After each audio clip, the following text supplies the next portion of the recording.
작년 9월에 데려온 아이인데 10개월 정도 사용해보고 어떤 특징을 가지고 있는지 또 이 캠코더의 기능은 어떻게 되는지 한번 찍어보면 좋을 것 같아서 소개하는 영상을 찍어보려고 해요.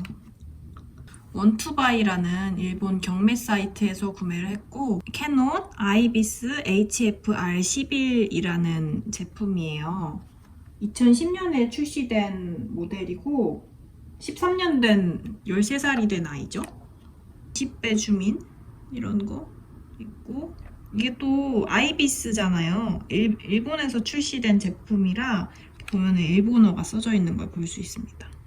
그렇고 저한테 있는 구성품은 캠코더 본체, 호환 배터리 2개, 그리고 충전기, 그리고 이거는 케이블선 이렇게가 제가 갖고 있는 구성품이고 다 각자 샀어요. 맨 처음에 이 캠코더 본체만 따로 사고 나서 호환 배터리 가능한 거 찾아서 호환 배터리 알리익스프레스에서 구매를 하고 이것도 아마 알리에서 같이 샀던 것 같고 이건 네이버에서 따로 샀어요. 제가 원투바이 샀다고 했잖아요. 이 그립줄이 없었어요, 원래부터.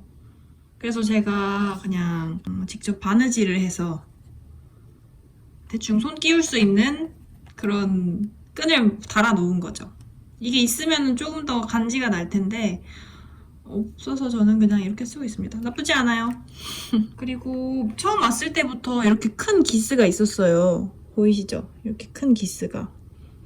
이게 가장 메인 기스인데 이 기스가 처음부터 있었고 위쪽에도 보면은 이렇게 상처가 있어요.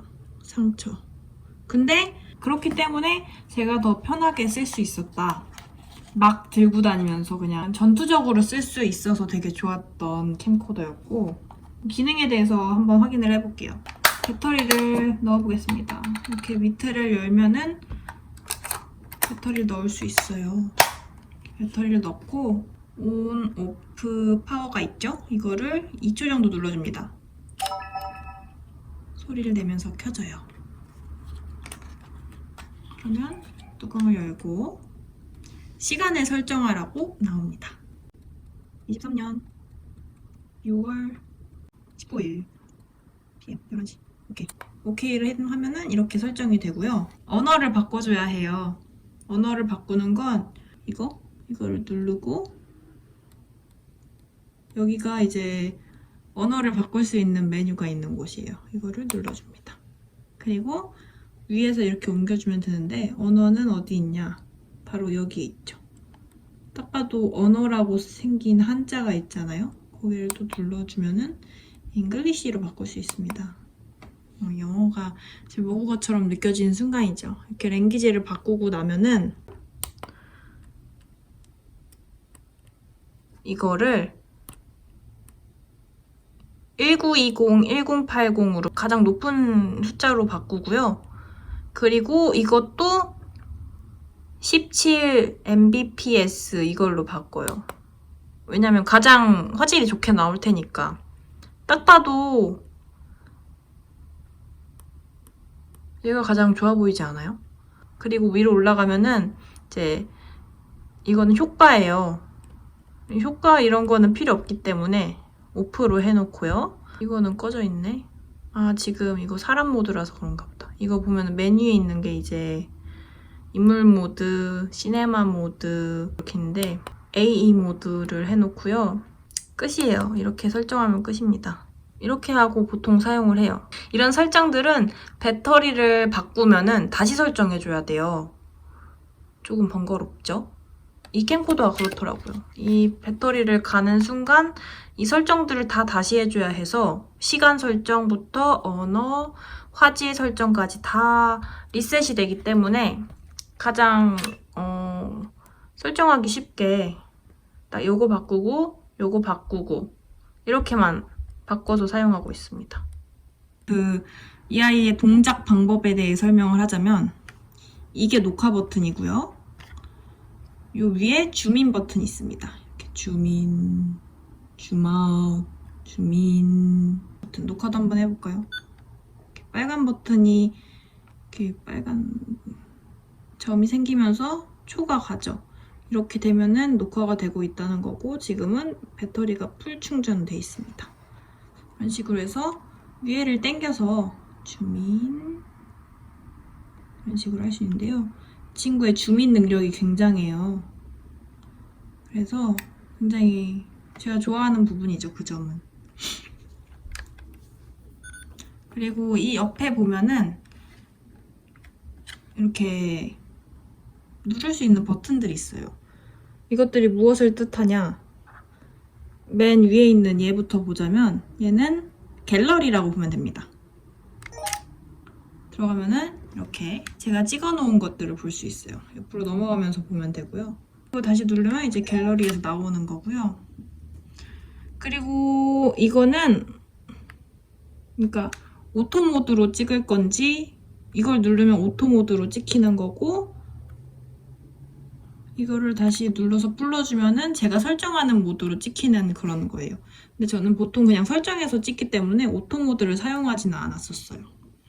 비디오 스냅은 짧게 찍는 그런 게 있더라고요. 근데 절대 찍게 되지 않는 그런 기능이었어요, 저한테는. 그리고 웹 기능은 뭔 기능인지 아직도 모르겠어요. 이 버튼은 이렇게 보면은 그 화면에 있는 잡다한 것들을 꺼주는, 깔끔하게 지워주는 그런 버튼이에요. 지금 이렇게 화면이 깔끔해졌죠?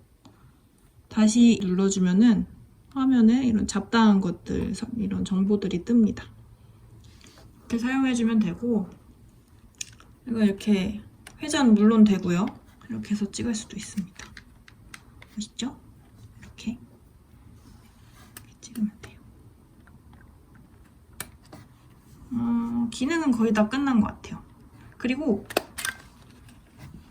이렇게 해두면은 대기 모드가 되죠? 대기 모드일 때가 되게 시끄럽게 굴더라고요. 그래서 그냥 저는 바로 찍을 거면은 대기 모드로 두긴 하는데 바로 찍을 게 아니다 하면은 그냥 이거 2초 누르면 바로 꺼져요. 이렇게 꺼졌죠? 이렇게 쓸 때마다 2초 눌러서 켜고 2초 눌러서 끄고 이런 식으로 써도 금방금방 켜지고 금방금방 꺼지기 때문에 많이 불편하진 않았어요. 캠코더 찍을 때 가장 중요한 게 신속성이랑 편하게 들고 다닐 수 있는지 그런 휴대성 그런 게 중요하다고 생각하는데 신속성에서 나쁘지 않았고 휴대성에서도 저는 전투적으로 썼기 때문에 굉장히 좋았죠.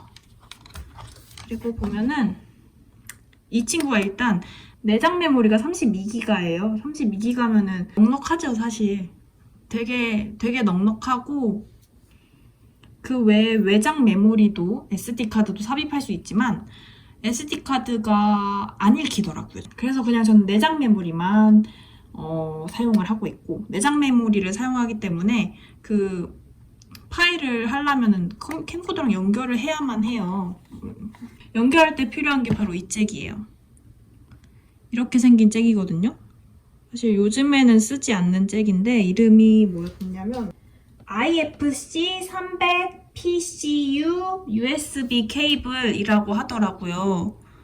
이 케이블 여기 이렇게 꽂아서 컴퓨터에 연결해서 갤러리에 들어가서 연결을 해서 하면은 컴퓨터에서 파일을 열어볼 수가 있고요. 파일을 옮겨다가 사용을 하면 됩니다. 그 외에 다른 포트들은 제가 사용해 본 적이 없어요. 반대쪽에는 미국이도 사용해 본 적은 없습니다. 그리고 이 캠코더의 특징이 하나가 더 있는데 그 저장 방식이 MTS 파일로 저장이 돼요. 그래서 그냥 캠코더에서 저장한 그 파일로는 편집을 한다던가 재생이 불가능해요. 인코딩이 꼭 필요한데 조금 번거로운 일이긴 하지만 MP4로 변환을 해서 파일을 사용하고 있어요. 자, 카페에서 제가 찍은 건데 뒤에가 이렇게 딱 날아가면서 피사체만 잡는 그런 초점을 잡아주는 그런 게 줌인했을 때 꽤나 그럴듯하고 오히려 줌했을 때 화질이 더 좋은 것 같아요. 제가 느끼기에는. 그리고 약간 특징적인 거라고 하면은 가로잔상이 나오는데 예를 들어 이거 제가 줌 엄청 땡겨가지고 버스에서 찍은 영상인데 그걸 확대해 보면은 보이세요? 이런 가로줄들?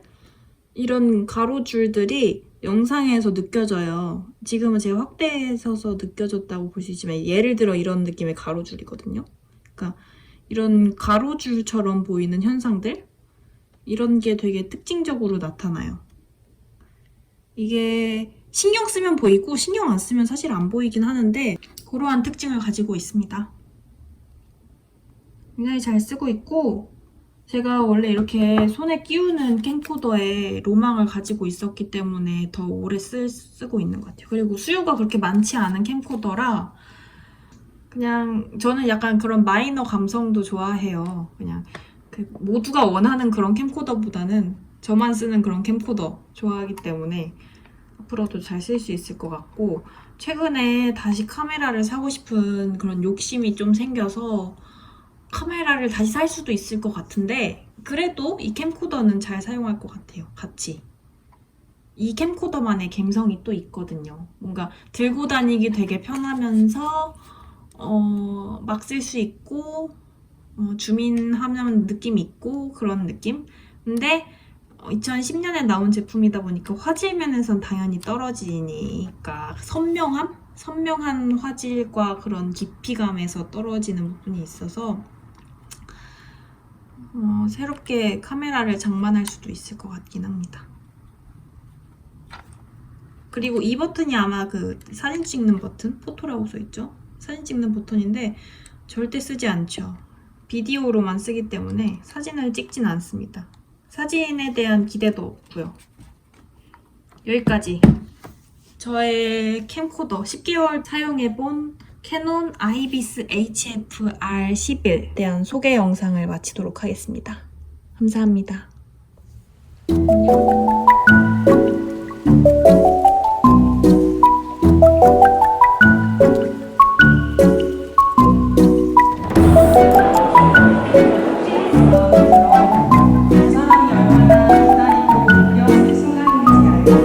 오늘만큼은 더 편하게 웃기만 했으면 좋겠어요. 특별히 멤버를